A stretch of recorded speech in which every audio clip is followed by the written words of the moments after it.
почитувани гледатели, драги пријатели и трагатели по вредности. Еве не денес, во 9-та поред емисија од втората сезона на Потрага по вредности. Денешната тема ја насловивме единството како вредност, а за единството како вредност ќе зборуваат моите денешни соговорници. Никола Галевски, магистар по теологија и пастор во Евангелската црква во Македонија, во локалната црква Солкрафт.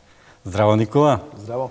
И мојот втор соговорник е Радко Кардалевски, верник во Римо-католичката црква во Скопје, инаку член на Вистински живот, тоа е Сдружение на граѓани, и мој колега, радиоводител во Радио Марија Македонија. Здраво, Радко. Здраво. Драго ми е што сте тука и мој постојан соговорник, презвитер Ивица Тодоров. Здраво, Ивица. Ние заеднички ја одбравме оваа тема за единството да зборуваме. Денеска ќе им дадаме предност малку на овие што ни се нови гости. Ја веќе почнеме од Никола. Никола, ти подготвувајќи се за денешната емисија, како би ја опишал единството како вредност? Како се доаѓа до тоа единство? Го има ли единството, барем во христијанството, па и пошироко? Единството, сметам дека постојат два вида на единство. Еден вид на единство е природно единство, кога група на луѓе се обединуваат околу една идеја, кога група на луѓе имаат неприсилени, се приклучуваат кон одредена опција или кон одредено убедување. Другото единство секако би било некакво лажно, псевдоединство. Одреден сегмент приморува други помали сегменти, помалку веројатно моќни сегменти да се обединат околу нешто што тие природно не го сметаат како клучен фактор за обединување. Така. Радко, ти како го согледуваш единството од твој аспект, од лично согледување? Па добро, единството ако почнеме и подлабоко да бараме, и било прашање од векови, од секогаш ги интригирало луѓето и сите мислители, нели, истражувале каде така постанокот на светот и така натаму, нели, од каде кога почнало, како и секогаш доаѓаат до нешто заедничко и до едно, нели, до нешто дека од нешто едно потргнува светот, така да од таму, значи, ако почнеме, е многу поопшто и пошироко прашањето и е битно да го имаме во предвид, затоа што и ова конкретно е, ако одиме единството меѓу луѓето, единството или уште по-тесно единството меѓу црквите и така, доаѓа е поврзано со тоа прашање на филозофско, еве така да кажеме, прашање, значи, од каде доаѓаме ние. Така. Отец Ивица, во символот на верата се вели: верувам во една света соборна и апостолска црква и верувам во едно крштевање за простување на гревовите. Значи, единството на некој начин е програмирано во црквата, не е случајно дојдено сега ќе градиме единство, тоа е во темелите. Дали е така? Значи, нашите ценети гости дадо прекрасен вовед. Кога се говори за единството, мора од повеќе аспекти да анализираме што ние подразбираме под единство и за какво единство говориме. Так. Значи, може од социјален аспект, политички аспект, филозофски аспект, теолошки аспект, ова прашањето ти беше од теолошки аспект. Значи, сите ние во овој свет тежнееме за единство. Так. За сите овие единства за кои говориме, но разбираме дека многу тешко се остварува единството. Так. Први не е единството со самите себе си. Так. Значи, многу често имаме неединство помеѓу она што ни го кажува нашиот ум и што ни го сведочи нашето срце. Многу често имаме на еден начин неединство во однос на тоа како ние сакаме да го устроиме својот живот, а како реално животот не устројува нас и така натаму. Многу прашања. Потоа имаме таа желба, како македонците имаме единство. Гледаме дека тешко е тоа, кој во Крим, кој во Плоча и така натаму. Секој со своите интереси, мотиви и така натаму. Сега, значи многу е битно на кој темел треба да го бараме своето единство. Убаво кажа господинот Галевски, че има природно единство. Природно единство кое не мотивира да бидеме заедно. Затоа што се чувствуваме загрозени во овој свет, тогаш ќе се обединиме околу некаква идеја, како стадо некако. Тука имаме еден афоризам од Хердер, вели: во саменост човекот е слабо суштество, во единство со други силно. Така е. Значи се чувствува слаб човекот и знае дека тоа е природно социјално единство, да. Так. Но вистинското единство, она што го спомна ова Радко, доаѓа единствено кога ќе станеме свесни за едниот. Так. Кога ќе се отвориме за едниот, односно кога ќе се отвориме за Бог, тогаш, живејќи во неговата вистина, ние разбираме како да воспоставиме единство првин со себе и во себе, и потоа ќе знаеме како да живееме во единство со оние со кои имаме духовно единство, со кои имаме заедничка вера, во едниот. Так. И затоа црквата, како заедница на Христови ученици, самата го изнедрила овој став, односно оваа дефиниција на Вториот Вселенски собор во Константинопол 381 година, дека самата црква верува дека е една, света, соборна или католична и апостолска. Так. Значи, самата црква себе си се доживува како едно семејство, како едно духовно семејство на Христови ученици во силата на Светиот Дух. Так. И Светиот апостол Павле дури не советува нас христијаните во посланието до ефесијаните преку врските на мирот да го чуваме единството во духот. Так. Сега врските на мирот се градат преку тоа ако ние внатре во себе имаме мир. Така да, таму кај што има единство внатре во човекот, со неговиот ум, со неговата волја, срце, совест и совесност и единство со Бога, тој и таквиот човек е подготвен да го одржува и своето духовно единство и одржувајќи го своето духовно единство, сведочејќи го своето духовно единство, тој може да помогне и во градење на она природно единство. Значи, ние гледаме дека на нас, македонците, во ова и вакво време, ни треба човек, односно ни требат лидери или луѓе, Така. представници на овој народ, кои со својот пример и со својата жртва ќе го градат тоа единство. Значи, тоа единство не доаѓа така само по себе, но може да го гради тоа единство само човек кој го остварил тоа единство со себе и со едниот, со Бог. Така, еве ти често укажуваш на тоа за единството со себе. Имам тука афоризам од фон Лајбниц кој вели: кој не е во единство со себе си, тој не е слободен. Колку е важно, че сепак ние треба таа слобода и тоа единство во себе си да го најдеме првин, па потоа да го градиме околу себе. Така ли е, Никола? Да, со тоа што тоа единство според Библијата, според она христијанска традиција, започнува со нашето соединување со Бога. Так. И пронаоѓајќи го Бога, ние се пронаоѓаме себе си. Так. Примајќи мир од Бога, ние пронаоѓаме и мир со самите себе. И мислам дека ова е еден важен момент кој што го потврдуваат сите христијански традиции. Така, единството е важно за секоја заедница, посебно за црковна заедница. Како тоа се гради тоа единство, да речеме, во една заедница каде што ти еве си пастор? Како успевате? Низ кои форми, низ кои други вредности се гради единството? Па, ние имаме, да кажеме, повеќе форми на не толку градење на единство, колку манифестирање на веќе постоечкото единство. Да кажеме, една форма која што секоја локална црква ја има да го искаже своето единство во своето верување и во својата пракса, е всушност се неделните богослужби.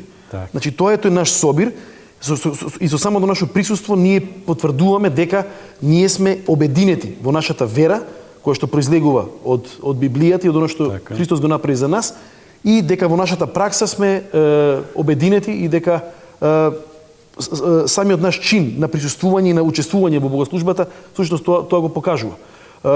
Во црквата на која што припаѓам, Евангелската црква во Република Македонија, имаме форми на градско единство. И тоа градско единство, да кажеме, еве сега пред 2 недели имавме богослужба на евангелските цркви кои што се на територија на Скопје. И тоа се 5 цркви кои што функционираат, се собравме заедно, повторно не за да градиме единство, иако и таа компонента е сигурно присутна, туку да го манифестираме тоа единство и тој дух кој што ние го споделуваме едни со други.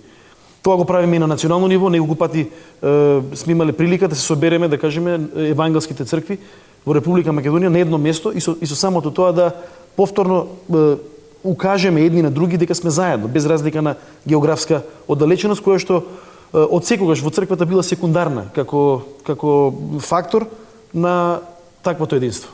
Така. Сега можам да спомнам, има слични такви манифестации на единство на европско ниво и имав таа прилика и таа чест да бидам дел од македонската делегација на евангелски христијани кои што ги представуваше ова македонско евангелско тело во Кейптаун во 2010 година на така наречениот Лозански конгрес кој што обедини 6.500 водачи од оваа евангелска традиција, христијанска традиција и кој што сам по себе беше еден извонреден настан да се видат да се запознаеме уште подобро веројатно и со браќата сестрите од другите континенти кои што во секојдневното работење немаме прилика да ги запознаеме непосредно. Така, Радко, ти не си пастор, не си некој раководител, ти си верник во Римо-католичката црква, меѓутоа си доста активен на многу духовни и културни настани во Скопје. Значи, ти во себе си имаш таа, би рекол, еден порив за соработка, за дружење, за меѓусебна комуникација со сите луѓе барем од овој град и со сите посебно христијани. Што е тоа што те потикнува тебе да еден таков тип на соработка и на единство да градиш? Пред да преминам прашањето, малце дозволите ми еден шекор, ќе се вратам назад за целина, бидејќи почнавме со единството, меѓутоа против тезата на единството е различноста. Значи, требаме и тоа да го имаме во предвид, дека во размислувањата и сигурно и во разговорите понатаму ќе излезе од тоа и тоа прашање као теза. Значи, ние создателот, бидејќи сепак сме единство на различности, така може да се каже. Па да, има и таква теза, нели? Да. Меѓутоа, создателот е толку креативен и толку богат во креација и во така да ние созданијата, 7 милиарди луѓе живи сега, а колку милиарди поминале и колку ќе дојат не знаеме, меѓутоа нема двајца исти. Значи, создателот во основа, рековме, потекнуваме од едно, тоа е нашата вера, нели, потекнуваме од едно, меѓутоа па тој не прави различни. Така. Не прави пак бидејќи сме конкретни по негов лик не создава, значи еден е природата таа, меѓутоа секој е различен, значи нема двајца исти, секој оригинален и тоа е големината на создателот и голема за нас за секој човек е голема силна подстрек да ја најде својата оригиналност и својата различност од другиот. И тоа е дадено, иначе да не го подценуваме тоа дека сега е само е ова. Е важно, така. Само ова е важно и ова. И во таа смисла, значи, тоа да ги имаме во предвид. Сега, јас конкретно, значи, на прашањето, потекнувам од еден таков брак. Значи, мајка ми беше хрватица и католик, римокатолик, а татко ми е македонец и православен. Значи, во таа смисла, кај мене, ова, како што го кажуваш, јас со радост присуствувам и не само во католичката црква практицирам, нели, обреди, причест и така на другите таинства, меѓутоа со радост одам и во православната црква, кај отец Ивица е голем подстрек мене лично во духовен план, значи овие неговата духовна активност поширока ја следам веќе со години. Предавањата, школата на животот, така. Па не само предавањата, има поширока активност и Светото писмо, недела на Светото писмо и така натаму има доста активности, многу ги почитувам и за мене лично се силен подстрек на тоа. Исто така и преку овие наши екуменски дружења и со протестантските цркви сум со радост одам и кај нив комуницирам и така. Така да од тие различности ги забележувам во тие Христови цркви. Меѓутоа, она што се обидувам и што успевам и го наоѓам е љубовта меѓу значи јас кога комуницирам, никогаш не истакнувам разликите, сигурно ги имаме, меѓутоа сепак наоѓам нешто, а тоа е љубовта. Така. Добро, ти благодарам. Радко, ти укажа на различностите. Јас би рекол дека сите се различни личности. Тоа е основата. И меѓутоа прашање кој како успева да забележи таа своја различност, она што е различно да го гради, што му е дадено како оригиналност, меѓутоа ние сите се уподобуваме на една личност, тоа е Бог, која е 100% реализирана во себе си. Ние останатите прашање во колка проценти во процес на реализација. Дали сум право, отец Ивица? Така е, да. Значи, тука јас до никаде не можам да се сложам до крај со Радко, во која смисла на зборот. За мене различноста, значи говорам дека не е во антипод со единството. Значи, антипод, односно спротивност на единството е неединството. А ние, затоа што сме различни, и слава на Бога што сме различни, Бог така не создал како личности, секој е оригинален, секој има своја волја, избор, совест, свесност и така натаму, и секој преку својот избор се гради себе си како оригинална и неповторлива личност. И слава на Бога што е така. Но целата приказка е ние како различни личности да имаме нешто што нас како заеднички именител не држи во единство. Еве, конкретно сега да не говорам како црква, пошто тоа е малце по-комплексно прашање, например како македонци. Очигледно е сега дека многу често кога се говори за многу политички теми поврзани со нашиот народ, не сакам да говорам на ниво на политички партии, туку како национален интерес, ние самите македонци велиме дека не сме изградили национален интерес, не сме единствени околу националниот интерес. Так. Не сме го идентификували. Да, први не сме го идентификувале, да. И тоа е голем проблем. И сега, за мене ќе биде неединство ако ние, например, го дефинираме националниот интерес и тоа што треба да го браниме, затоа што тоа е тоа што нас не прави македонци, и ако некој го руши тоа единство и оди против нашиот идентитет, односно нашите интереси.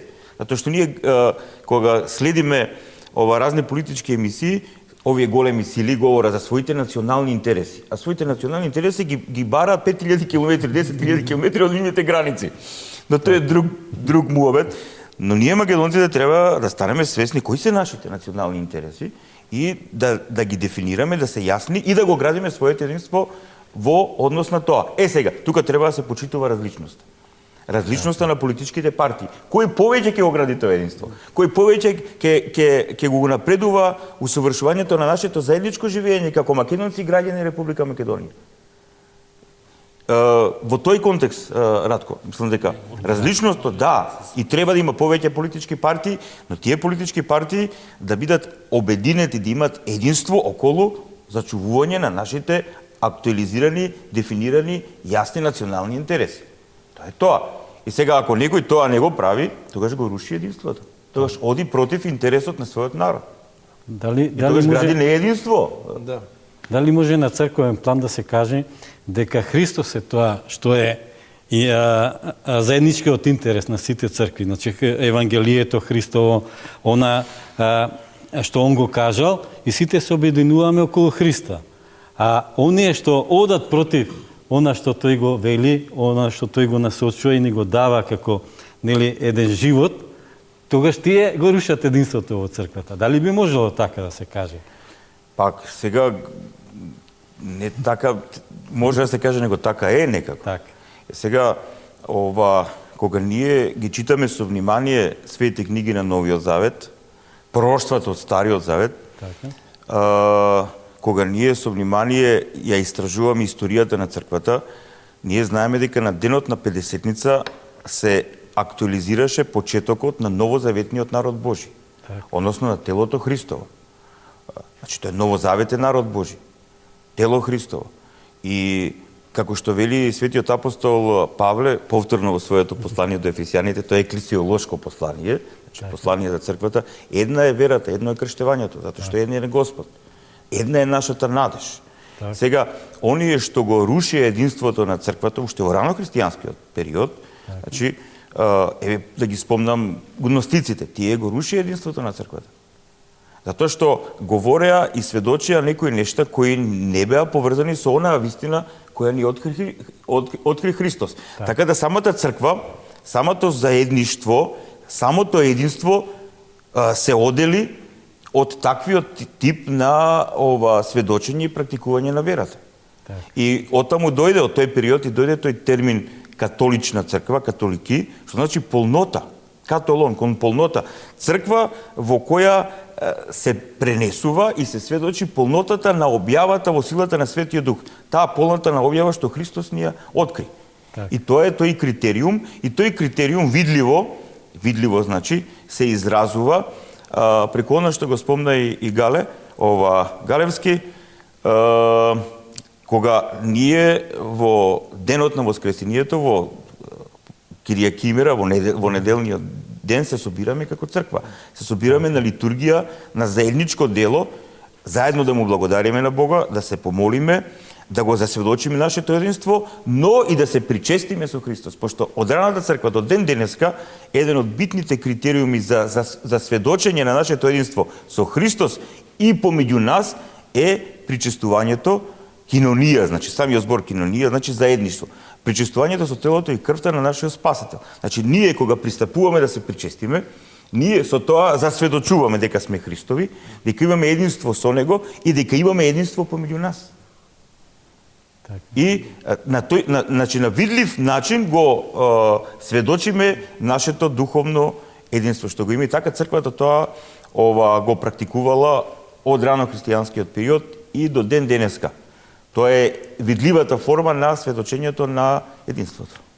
Така, многумина што не се христијани ги обвинуваат христијаните дека самите меѓу себе не се единствени. До некаде веројатно имаат и аргументи. Меѓутоа, кој е, да речеме, аргументот на христијаните што велат, еве, ние се обидуваме и покрај сите, нели, проблеми да создадеме едно единство? Како тоа го прават христијаните? Значи, јас би сакал да се надобрзам на ова што го кажа отец Тодоров. Веќе во онаа најрана христијанска фаза, во најраното христијанство, запишано во Новиот Завет, ние читаме за еден проблем на неединство. И проблем на неединство кој што се надоврзува на ова што го кажа господинот Кардалевски, неединство кој што се јавува заради инсистирање на униформност. Еве за што станува збор. Ние мораме да разбереме дека најраното христијанство е всушност еврејско христијанство. Евреи беа носителите, евреи беа првите ученици од Ерусалим преку Јудеја почна да се шири христијанството и всушност една многу силна струја уште тогаш во тоа најрано христијанство инсистираше на едно нешто. За да бидеш христијанин ти мора да бидеш евреин, етнички евреин. И до некаде тоа е разбирливо заради тоа што евреите беа тој етнички носител на онаа Божјо ветување, на Божјата објава, и за нив беше веројатно најлогично да се инсистира дека секој мора да се обреже и дека секој мора да ги практикува оние етнички еврејски елементи и со самото тоа да потврди дека е всушност дел од Божјиот народ. И ние имаме една ситуација во која што еден друг евреин, на кој што сите ние кои што сме неевреи му должиме многу, тоа е апостолот Павле, кој што во името на повикот Божи кој што тој го добива, инсистира дека всушност секој народ со своите особености и со своите различности ќе има прилика да биде дел од Божјиот народ, без при тоа етнички да се униформира според оној основен конститутивен народ кој што беше во тоа време еврејскиот. И тоа е тој момент кога ова можеби нас денеска не изгледа како речи си нерелевантен конфликт, ама ние мора да разбереме дека тоа е конфликт во почетокот сериозен конфликт затоа што зборуваме за 90% од црквата која што е еврејска и први мали никулци на мисија помеѓу неевреите. И ова големо во тоа време доминантно јадро вели сите треба да се обрежат, сите треба да ги следат оние закони на исхрана кои што се беа пропишани старозаветно за евреите. И Павле, евреин, е тој кој што за прв пат вели, ветувањето беше дека сите народи ќе се обединат околу Јахве, дека сите народи со своите особености ќе дојдат околу Јахве. И веднаш тука се надоврзуваме на оно што ти, Душко, ни го поставаш како прашање. Така. Која беше основата за тоа обединување? Имаме цело едно послание од апостол Павле до галатјаните кој што директно зборува за овој конфликт. Така. За луѓе кои што одат таму каде што Павле почнува цркви или Бог по неговата милост почнува цркви преку Павле и инсистираат на овие еврејски практики, етнички практики како основа за Божјиот народ. И Павле самиот дава сведоштво за начинот на кој што тоа единство се градело во најраната црква. А тоа е следното. Дека кога Павле, кој што беше мисионер, апостол кон неевреите, дојде во Ерусалим и се сретна со оние кои што беа повикани да бидат првенствено апостоли кон евреите, тие се препозна во суштинското нешто, во Евангелието. Така. Во Евангелието. Тоа е според мене, тоа е сведоштвото на цело послание до галатјаните, тоа е пошироко сведоштвото и на Новиот Завет, но втора глава, галатјаните особено зборува за тоа. Дека кога тие се сретна, кога Павле се сретна со оние кои што тој ги смета за столбови, значи со една чест, тоа се Јаков, тоа е Петар, значи тоа се оние реални основоположници на ошто денес христијанство. Тие се препознаваат, односно тие не навлегуваат во некои детали кои што многу често создаваат неединство, особено за нас како цркви кои што сме се оддалечиле од Евангелието, туку тие инсистираат на тоа. Павле, што ти подразбираш под Евангелието? Која е таа добра вест? Која е таа основна порака која што ти ја проповедаш? И сведоштвото на таа рана црква е дека тие го препознаваат Евангелието, односно добрата вест. Так. Дека Бог, оној Бог кој што се откри преку еврејскиот народ, и сведоштвото за тоа го има во Стариот Завет, се открива преку Исус Христос. Така. И дека преку неговата смрт и воскресение се отвори можност за спасение на сите народи. Кога тој момент се препозна едни ке други, веќе другото беше практично, другото беше црквена организација, администрација. Павле, ти тогаш продолжи со твојата мисија кон незнабожците, Така. а ние ќе продолжиме со нашата мисија, од Бога дадена мисија кон евреите, кон оние кон кои што нас Бог не повикува. И сметам дека постои една динамика. Така. Кога ние како верни, како индивидуи, бегаме од Евангелието, кога ние не го познаваме Евангелието, кога ние не го живееме Евангелието, кога не ги носиме тие евангелски плодови на спасение преку смртта и оно што Исус го направи за нас на Голгота, тогаш сум убеден дека ние се заплеткуваме во некои други и речиси минорни работи, заради тоа што едноставно Бог не може да употребува луѓе, не може да употребува локални цркви, деноминации, што иде, кои што се далеку од она што тој самиот, нашиот троедин Бог, го смета за суштински дар кој што тој го дава на човештвото, а тоа е, повторно ќе кажам, животот, смртта и воскресението на Исус Христос. Така. И само, Никола, има еден момент историски. Че во дела на Светите апостоли, од апостолот Лука го имаме во 15 глава и тој спомен сведоштво за првиот собор. Да. Значи, апостолите се собираат сите заедно, манифестирајќи го своето единство околу заедничкото исповедање на верата. И они тогаш решаваат што треба да прават оние луѓе кои доаѓаат, го прифаќаат Исус како Месија од народите кои не се еврејски. И таму се одредбите кои важат за тие луѓе. За мене е интересен момент кога апостол Павле му се спротивставува на апостолот Петар. Тој дошол на еден собир и се срамил да вечера заедно да биде со неевреите.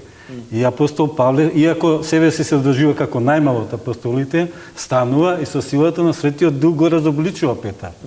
И денеска за нас малку е, да речеме, нереално така да постапуваме. Меѓутоа, без разлика што бил разобличен, апостолот Петар подоцна ги се повлекува тоа претходното негово согледување и го прифаќа, гледајќи дека ова навистина апостол Павле што го кажува вистината и втемелено на Евангелието.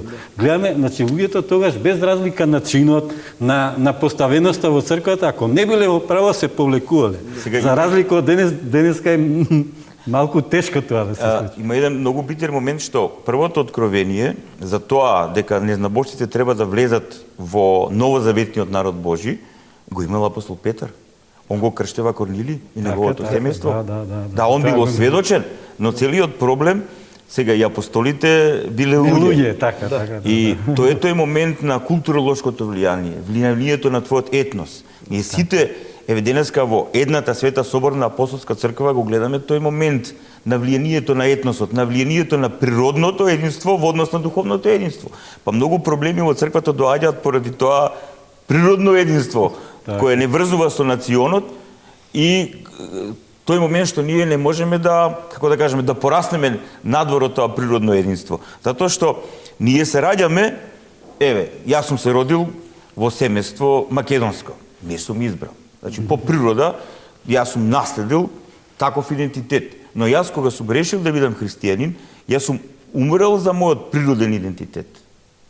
Значи, тоа не значи дека го негирам, но јас сум прифатил духовен идентитет. Со моето крштевање јас сум станал член на новозаветниот народ Божи. Така. И сега, за жал, денеска голем процент од неединството во црквата доаѓа од таму што многумина го преферираат природното единство од духовното единство. Така.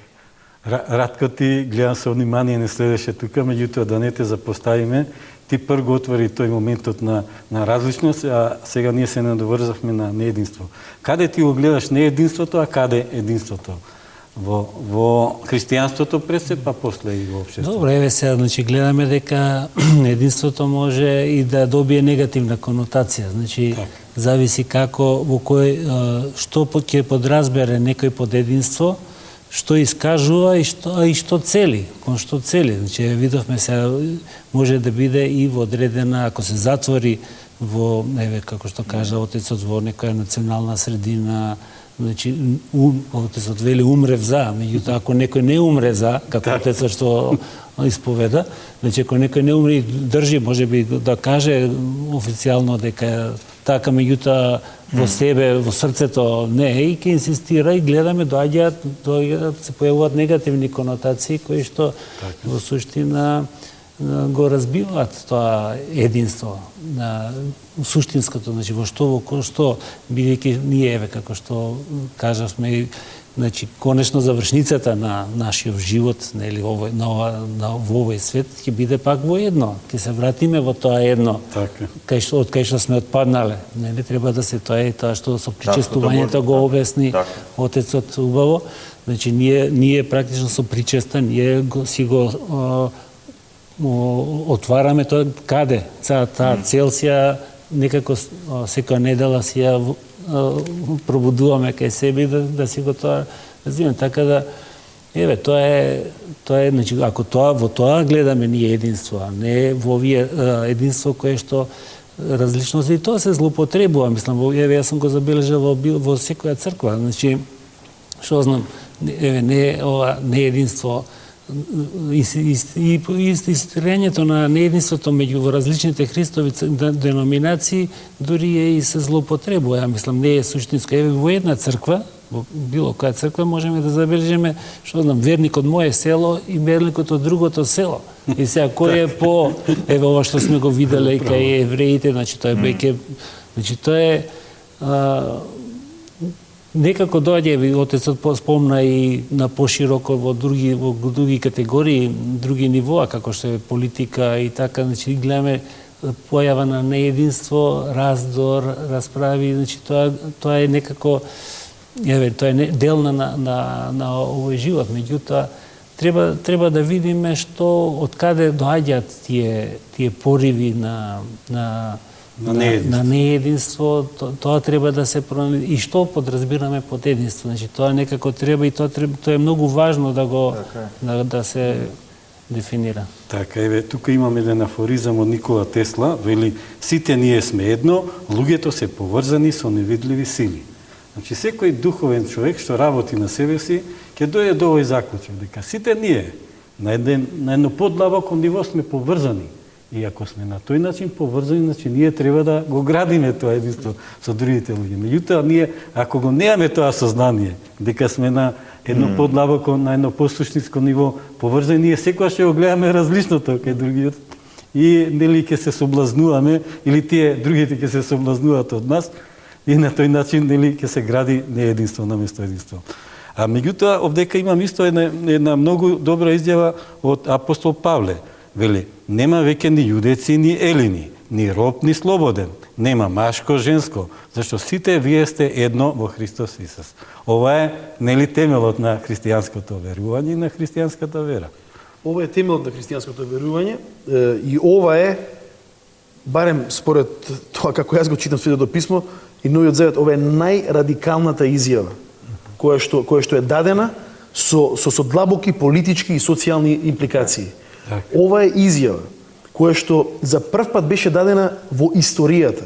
Значи, ова е овој стих, ова е во Галатјаните во 3 глава, 28 стих, ова е за мене манифестот на христијанската интернационала, која што со векови и претходеше на интернационалата политичка од 19-тиот век. Значи, ова нешто, ние веројатно затоа што живееме толку векови подоцна од оваа изјава, не можеме да ја искусиме таа силина на ваквата изјава.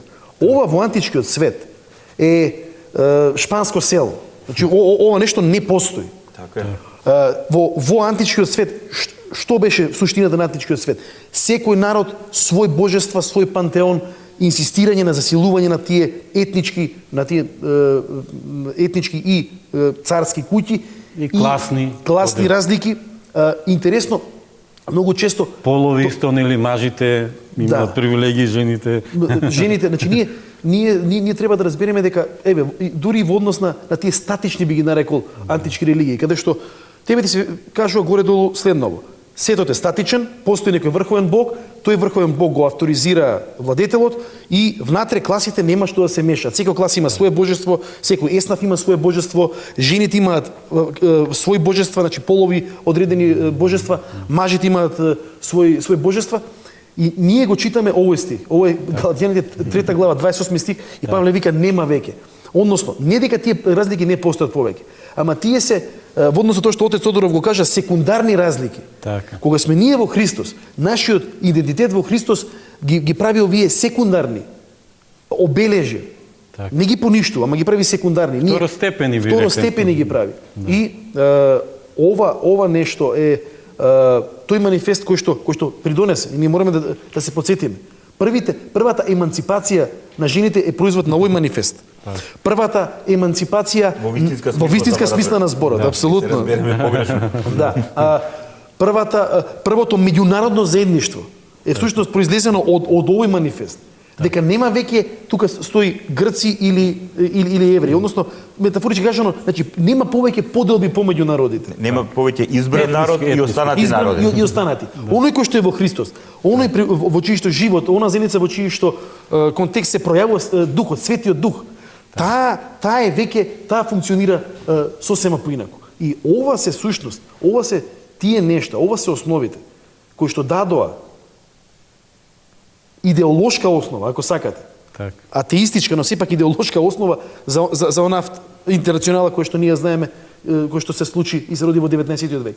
Идејата беше следната, можеме да читаме и кај Маркс и кај Енгелс, се уште тие инсистираат на некои пројави кои што се наоѓаат во Библијата, дел апостолски, начин на живота, кој што тој комунизам, тој всушност Берџиј го вика, всушност комунизмот е земен како мотивација од црквата. Апсолутно. Значи, сега таму само на друг начин се обединуваат.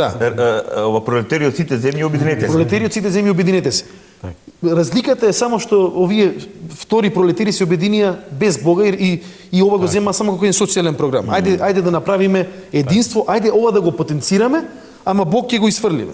И всушност кога Бог се исфрла од сликата на ваквото единство, се губи тој модус вивенди, самиот Бог како водаш на вакво движење. Инаку, искрено, ова лично, овој манифест, и она што раната црква го искуси како единство во различности. Па тоа е тоа што мене до ден денес ме држи како христијанин и кој што искрено ќе кажам, ме прави горд да бидам дел од она што Бог го правил уште од тоа време и еве денес по негова милост и ние тука собраните сме некој мал дел од тие големи, од таа голема визија, од тие големи нешта кои што Бог ги правеше во ги прави до денес. Јас знам дека што Никола Галевски го кажа, истото го мисли од Тецевици и често токму на овој стих и имали цели предавања. Колку е ова важно и колку е револуционерно кажано за своето време. Од Тецевица ти како ви се Значи, ова е императив. Значи, тоа е нешто кое не може веднаш да се оствари, да не бидеме наивни. Значи, ние гледаме дека веднаш тоа не се остварува. Тежок е процесот на остварувањето на во однос на тоа слободен и роб. Значи, многумина нам христијаните ни замерат како се вие го прифаќате робството. Значи, револуционерно треба тоа да се особено тие револуционерно што размислуваат. Не разбирајќи го историскиот контекст. Но што прави христијанството? На литургијата, на заедништвото на црквата е и слободниот, и робот, и аристократот, и неговиот роб, ама таму се едно пред Господ. И на ист начин пристапуваат кон телото и крвта Христова, кон путирот.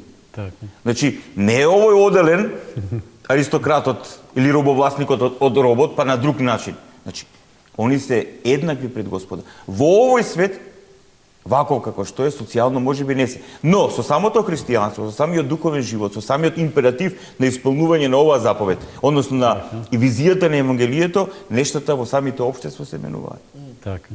Тоа е еден процес, тоа е императив и ескатолошка полнота која ќе се оствари во Царството Божјо. Значи, тоа е нешто што ние треба да го имаме како насока. Значи, како, јас многу често тоа го објаснувам, значи, како семе кое треба да се засади, кое треба да пушти корен и потоа дава плод. Така да, секаде христијанството прво пушта корен, значи да влезе пораката, да влезе вистината на Евангелието, на радосната вест за спасението. И потоа таа дава плод. А револуционерниот пристап бара плод веднаш, ама со сечење глави, со милиони мртви, или околу ова единство, пролетери од сите земји, обиденете се, тие без Бога, ама тие потоа си направија своји божества. Или, например, фашо, значи сноп, фашизмот се од другата страна. И тоа е единство, но повторно без Бога. И тоа оди кон деструкција. Значи, вистинското единство не може да биде надвор од едниот. Така, и вистинското единство не може да биде надворешно. Ние денеска живееме, Радко тука ќе се надворзе, во едно надворешно единство, едно формално единство. Сите се обидуваат, дури мислам дека на некои луѓе им е важно само на тоа да го има надворешно единство, бидејќи е видливо. А она внатрешното единство, кое навистина ги поврзува луѓето, тоа како да е второстепено. И токму заради тоа не може да се постигне надворешно. Постојано се руши, иако се обидува да го соза. Радко, ти како ви се надворзе? Да, тука е, ова е така во блага форма кажано не една тешка критика во суштина на христијанството, на современово христијанство, како што го се практикува. И еве, јас бидејќи и на почетокот кажав, интимно сум влегол и во сите овие деноминации, сум го почувствувал секаде тоа. Значи, да, формалноста е тешка болка наша, значи, едно формално христијанство, кое што навидно ми изгледа единствено. Така, значи, обредот исто, строго, дури, еве, пак се појавува тој момент, инсистирање на единството. Вака мора да биде. Не сме да се помрне од тој обред, и ако некој малце помрне, или кој повеќе држи до тоа, тој е поголем христијанин, се смета. И тоа толку оди настанува инсистирање на тоа да ова суштина што кажуваш се губи. И постанува едно обредно христијанство, културолошко христијанство, кое што национална карактеристика и така натаму, кое што губи ова суштината. Така, Галевски? Ако нешто за мене е сведоштво за сериозноста со која што се градеше единството во таа наредна црква и всушност се покажуваше доследноста на Евангелието. Тоа се реакциите на тие најрани христијани, Така. кога одредена пракса сугерираше дека тоа единство и тоа обединување не е разбрано. И беше преска спомнато ситуацијата во која што Павле согледува една пракса кај Петар. Што прави Петар? Тоа е повторно во Галатјаните. Петар доаѓа кај оние што се неевреи и со нив јаде заедно на маса. Така. Доаѓа оваа група на евреи кои што инсистираат на униформност и Петар си се повлекува на страна Така се и засрамува. се срами и со тоа што е важно?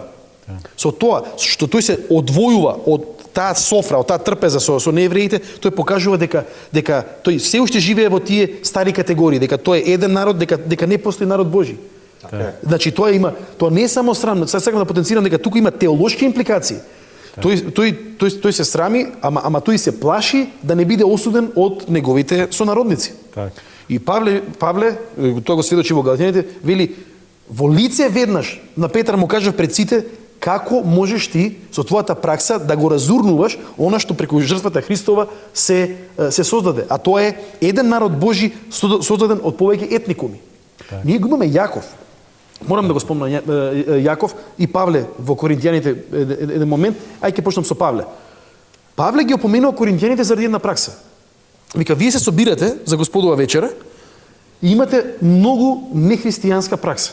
Так. Што тоа значи? Богатите си носите храна од дома, фина, богата храна, ќе се пикнете у чошот на црквата, си се гушкате, си се бацувате и си јадете сами и гледате некој друг од другиве подолни класи да не ви се случајно придружи во таквото јадење. И вика, додека вие јадете, вие не сте свесни дека има сиромашни во таа иста црква, кои што се во некој друг ќош и кои што вас ве гледаат и веројатно чекаат некако да бидете заедно. И Павле е толку остар и толку е всушност директен што го вели следново.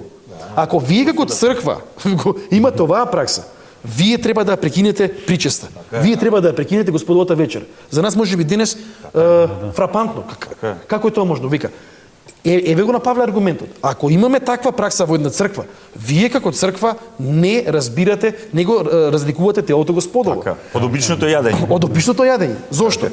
Штом вие не се обединувате во вашата социјална пракса и во овој случај во јадењето, тогаш вие со вашата пракса не го исповедате она за кое што Исус умрел и воскреснал. И го имаме Јаков кој што пишува послание и многу интересни зборови. Значи, понекогаш во разговор со луѓе кои што можеби немале прилика да прочитаат Библија, Свето писмо, има некои романтични идеи за Светото писмо, дека тоа дека се тоа можеби не знам афоризми или дека се тоа некои интересни совети. Убави позитивни пораки. Да, позитивни, да. Збирка на позитивни мисли. За релаксација. Збирка на баш буквално така. И веднаш се гледа дека Јаков вика вака: кој вас ви дал за право да на вашиот собир, на оние што се богати и видни, им давате видни места на тој црквен собир? Така, да. Кој вас ви го дал тоа право да ги потенцирате луѓето во рамки на Божиот народ, на новозаветниот Божи народ, според нивната класа, односно според нивната Статус во општеството. социјален статус. Да. И тоа е таа револуција. Да. И Јаков повторно инсистира како Павле. Ако вие тоа го правите во црквите, ако многу да се изразам народски им правите метани на тие што всушност Јаков вика, па зарем не се вика тие истите кои што всушност вас влечаат по судови и се извор на социјалната неправда. И морам да кажем едно нешто во име на мојата црква и веројатно пошироко. Ние се уште влегуваме во некои такви дистинкции кои што се суштински и нехристијански. Сакаме да истакнеме некој заради негова, не знам, економска моќ, политичка моќ, во име на некоја можеби стара женичка која што има вера во Бог и која што не е толку виден граѓанин. И тие ќе ги изолираме понекогаш во тие клучни моменти. Па ќе кажам, сите ние како цркви сме виновни за такви ситуации. Во име на што? Во име на она кое што самиот Исус Христос го осуди. А тоа е градење на царства базирани на моќ која што не доаѓа од Бога и која што во себе не го содржи Евангелието. Користољубивост. Користољубивост. Да. И апостол Јаков е првиот епископ на црквата во Ерусалим. И он со авторитет говори за своето заедништво таму. Да. Тоа е тоа, значи, тој процес не е лесен, говоревме на самиот почеток. Так. Не е лесен, но тоа е императивот. Тоа е задачата на секој христијанин Значи, и да го гради единството, но и да опомене ако единството се руши. Така. Да, и да опомене онака како што апостол Павле го опоменал апостолот Петар, и во спомен на тој настан, и во спомен на тој модел како треба да се решаваат нештата во црквата, е востановен празникот на свети апостол Петар и Павле, а потоа и пост пред тој празник, за да научиме како треба да ги решаваме нештата во црквата. Ако за нешто имаме различито мислење и мислиме дека сме во право, тоа не ни дава право нељубовно и со сила да постапуваме кон еден другиот. Така. И секогаш кога во црквата не сме го почитувале овој модел, што самата црква го кренала како критериум, ние сме пострек за црковно неединство. И тоа историјата на црквата го покажува. Значи, јас ако сум во право, ама моето право не го изразувам на прав, љубовен начин и со грижа за другиот, и велам, јас сум во право, ти не си во право, а ќе ти ја сечам главата. Крај. Да. И ние правиме хаос. Така. Значи, внесуваме неми што ако тоа ми доаѓа од аспект на тоа што сум ја во право, ако јас немам љубов. Крај, затоа што љубовта е темелот на сите нешта, на сите вредности во христијанството. Без љубов, правдата сама по себе си станува сурова и немилосрдна. Така е. И може да премине во гордост, како што кај многумина преминува. Да. И многумина во името на својата правда и праведност по логиката своја и по логиката на овој свет прават итекако силни и сериозни неправди и хаос и потикнување на неединство во животот на црквата. Се има еден многу голем процент на примери во историјата на црквата за тоа. И за жал, и денешното неединство на црквата како тело Христово е поради овие причини. Во најголем процент. Така.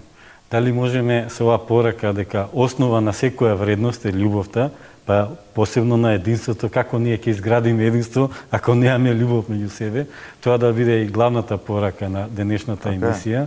И на тој начин веќе Ја би додал тоа, значи коренот на тоа совршено стебло од кое што треба да излезат тие плодови, за кои што ние се трудиме, нели, како христијани.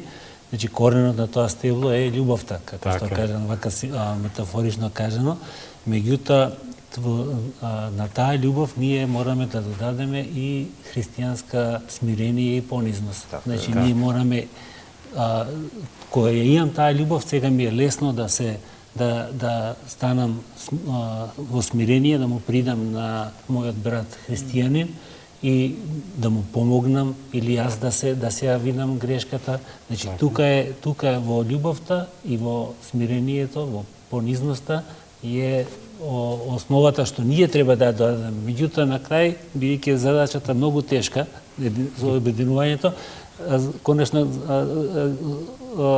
Создателот тоа ќе го направи. Ама во царството Божје, длабоко верувам. Не, ама и тука ќе почне да ќе создаде. Меѓутоа мораме наш придонес на тоа ќе биде, значи љубов и смирение према браќата.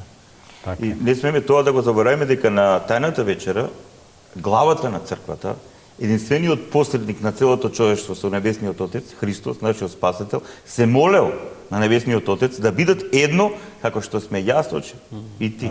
И што е најбитно, ние христијаните веруваме во еден и единствен Бог, ама троичен. Да. Три во едно. Со апсолутно единство, кое е плод на љубовта, затоа што Бог е љубов, затоа он е едно. И тоа треба да не биде урне, како тоа ние го забораваме, тогаш ние во кој Бог веруваме. Да, тоа е друго. Галевски, како завршна порака од тебе за денешната тема, за нашите гледатели? Завршна порака за гледачите или гледателите, како што ти се обрекаш. Да се вратиме и да се враќаме назад кон Бога, да се враќаме во црквите, да се вратиме кон Светото Писмо. Така. Да не предпоставуваме дека се сме исцрпеле во нашиот духовен живот, или пак да не предпоставуваме дека заради христијанските придобивки и животи на нашите предци ние по автоматизам ќе бидеме веднаш во некакво единство, туку да му дозволиме на самиот троедин Бог преку Светиот Дух да во нас го гради Христовиот карактер. Так. Да бидеме активни членови во локалните цркви, тоа е мој апел до сите, да градиме единство од оној факт дека ние самите сме во единство по милоста Божја со Бога и дека од него црпиме љубов која што е доволно не само за нас, туку се прелева во нашиот живот со другите луѓе околу нас и да бидеме, како што верувам сме и денес преку оваа емисија, да бидеме гласноговорници за таа вистина и за единството, онака како што Бог сака тоа да биде промовирано и прокламирано. Благодарам на отец Ивица Тодоров, на Никола Галевски и на Радко Кардалевски за денешната емисија во која говоревме.